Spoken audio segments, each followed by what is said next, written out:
Hi, everyone, and welcome back to this edition of Brave Briefings, a place where women and men can come and share their stories if they want to, but to give tips on how we can stop this pandemic, this silent pandemic, the scourge of domestic violence and gender based violence and harassment.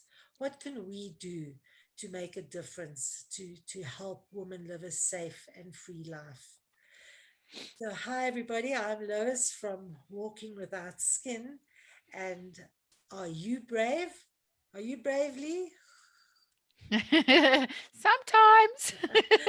Well, we have a sometimes brave Leigh with us. Hi, Leigh. Thank you for joining us today.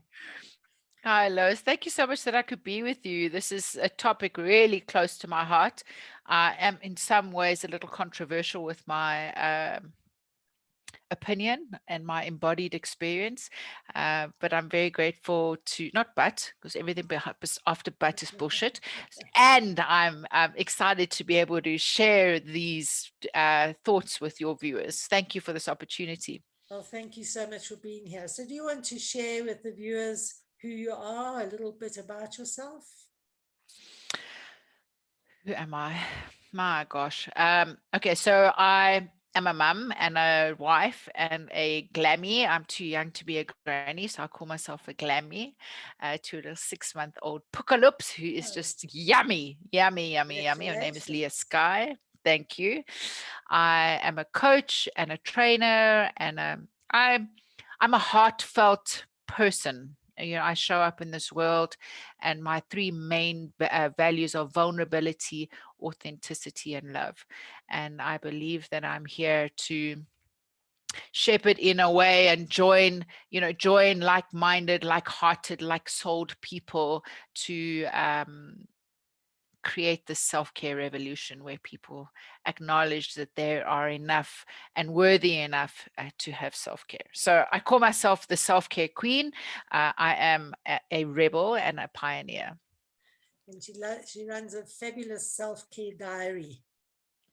Yes, my YouTube channel. Yes, that's and you were on there. You actually are top rated. You the most watched interview on the channel. Oh, wow. Okay. But Yours I was don't amazing on forgiveness. but I don't think we spoke about brave. Yeah, well, I think that it was pretty brave to forgive. I think it was, yeah, it's a really cool interview. Thank you.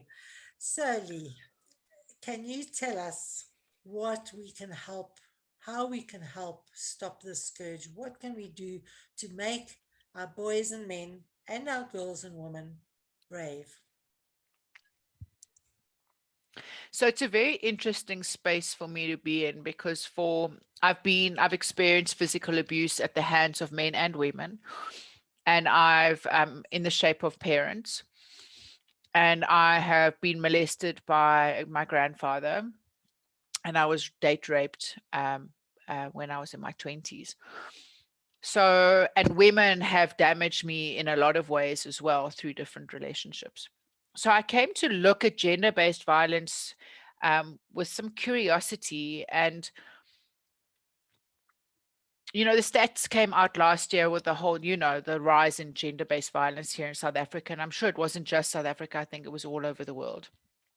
But the interesting stat that came out was that 40% of gender based violence is women to men. Now that's not often spoken about. Often it's about the 60% women that are being brutalized by men. And this just highlighted for me the sense that I've had over the years that there's too much focus on helping women and not enough focus on helping men. Now, we know that hurt people, right? So these are not empowered men that are hurting women. These are disempowered, disenfranchised men who they themselves have probably experienced some kind of abuse in their lives. Now, it's not okay to go and abuse somebody else, but if we understand the trajectory of trauma and we understand that how trauma affects in an ancestral line, that there's historical trauma that just gets repeated through the generations. So I think that, so if I take it from there's a man and a woman problem or issue or hurting, irrespective of who's doing the hurting. Just look at people are hurting. And then I had a vision last year of myself lying on the beach naked, and there was this man coming and kicking me and beating me, and I stepped back in this vision, and and I I did a meditative process around it, and I realized that it was the masculine within me beating up on the women, the feminine within me. And then I realized, but that's the mirror. That's what's happening out in the world, is that we're not, that toxic patriarchy or toxic masculinity lies within me. The toxic femininity lies within me. And that which I'm experiencing outside of the world is a mere mirror of what's going on inside of me. Wow. So I've gone on a deep journey the last year. I've got goosebumps telling this because it's such fun to share this wisdom, I got because it's not goosebumps. mine. It's not mine. It's, the universal. But how do I go on a deep journey of understanding and hallowing the sacredness of the toxic masculinity and the toxic femininity within me, so that I can fashion and understand it and come to love it. I mean, like La Loba, the book of Clarissa, oh God, what's her surname? The Women Who Run with Wolves. And she talks about La Loba, where the ugliness of who we are. And I realized that's what the ugliness of who I am is, the toxic masculine and the toxic feminine within me. And so I'll go on this journey, and to some days, that's why I say sometimes I'm brave.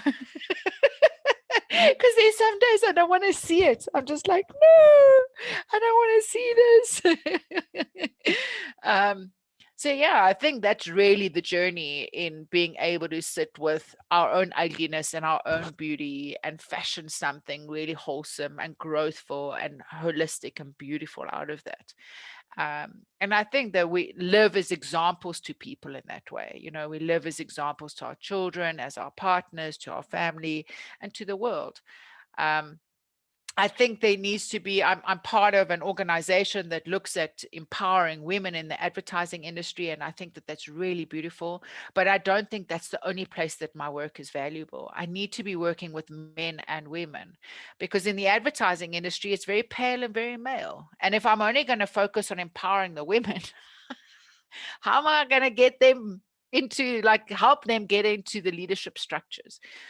So I understand that the wave of how things have changed, we've needed to go from a very patriarchal system into focusing on feminine issues.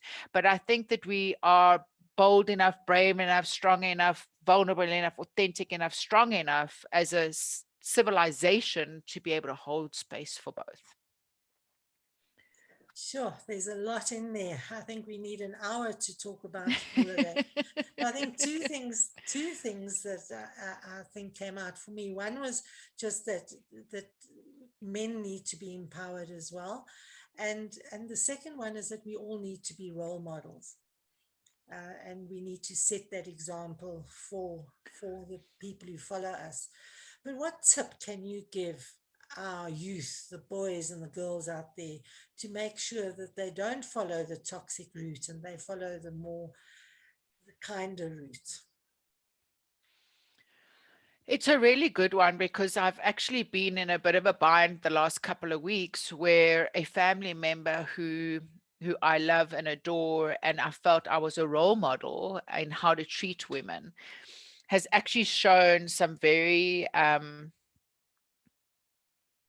he's been abusive, hands down, emotionally abusive. And I thought, through my role modeling and certain decisions I'd made in my life, that that would have been enough for him not to follow suit.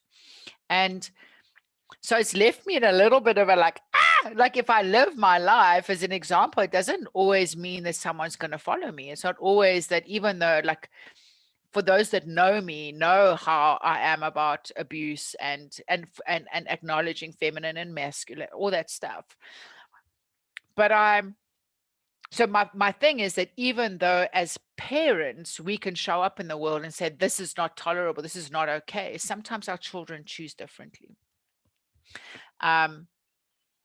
So the one tip or tool that I think, my husband has a thing where he says, is it kind? Is it gentle? And is it fair? And I love those three. If we can filter our behaviors through those three things. So, irrespective of if the person in front of us is a boy or a girl, I think that should be irrelevant. But how can I be kind and fair and gentle to this person? And firstly, kind, fair, and gentle to myself, because that's then how I treat others. How do we teach our children to be kind, fair, and gentle?